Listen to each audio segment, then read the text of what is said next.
Kisah nyata penyebab jenazah ini dicabik-cabik malaikat. Ada berbagai macam siksaan yang telah Allah Subhanahu wa Ta'ala siapkan bagi orang-orang yang dosa dan tidak mau bertobat, dan siksaan itu disesuaikan dengan perilaku buruknya di dunia.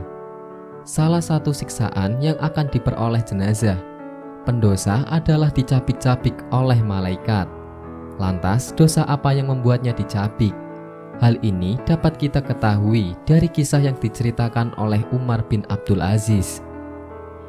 Suatu saat, Umar sedang mengurusi salah seorang jenazah, kerabatnya yang bernama Fatih.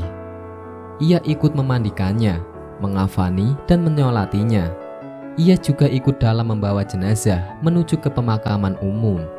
Tidak membutuhkan waktu lama untuk sampai ke pemakaman itu. Jenazah itu pun segera dimakamkan, dan kemudian orang yang melayat pun meninggalkan kuburannya. Begitu juga dengan Umar yang meninggalkan makam itu. Beberapa langkah ia menjauh dari pemakaman. Ia pun mendengar suara dari dalam makam yang baru diurusnya itu.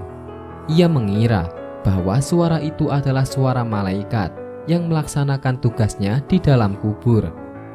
Ternyata inilah permulaan siksa kubur dalam Islam. Suara itu mengatakan kepada Umar, "Maukah ia memberitahumu apa yang telah diperbuat suara itu dengan orang yang dicintainya itu?" Tentu saja Umar ingin mengetahui apa yang terjadi. Suara itu semakin keras dalam menjelaskan. Ia telah membakar kain kafannya, dirobek seluruh badannya, dan disedot darahnya, serta dikunyah daging jenazah itu. Suara itu kembali bertanya kepada Umar, maukah ia tahu apa yang diperbuat malaikat kepada anggota badan si jenazah? Umar pun makin penasaran apa yang terjadi dengan anggota badan si jenazah. Suara itu menjelaskan bahwa malaikat telah mencabut dagingnya satu persatu dari kedua telapak tangannya, kemudian dari tangan ke lengan, dari lengan ke pundak, serta dicabut lutut dari betisnya, dan betisnya ke telapak kakinya. Suara itu terdengar sungguh menyeramkan. Setelah itu, Umar yang bertanya, apa yang dilakukan si jenazah hingga ia mendapatkan siksa kubur yang begitu pedih? Dijelaskan bahwa sebenarnya hanya sedikit. Kemuliaan yang ada di dalam jenazah itu adalah kehinaan.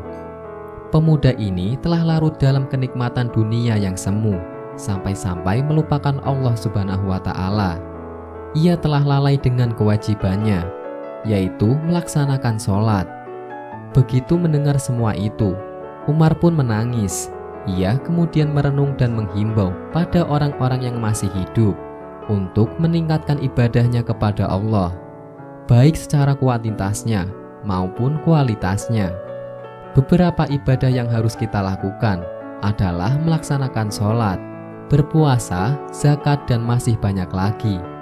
Setelah itu, Umar menjadi semakin rajin dalam mengingatkan sesama umat Islam mengenai siksa kubur setelah pemakaman dan hakikat kesenangan dunia yang seringkali menipu kita dan menjauhkan diri pada Allah.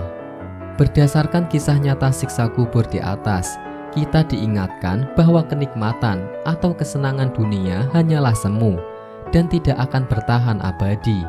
Bahkan jika kita tidak memiliki keimanan yang teguh dan ketakwaan yang kuat, maka sangat mudah untuk kita terjerumus ke dalam kenikmatan dunia hingga melalaikan kewajiban kita sebagai hambanya.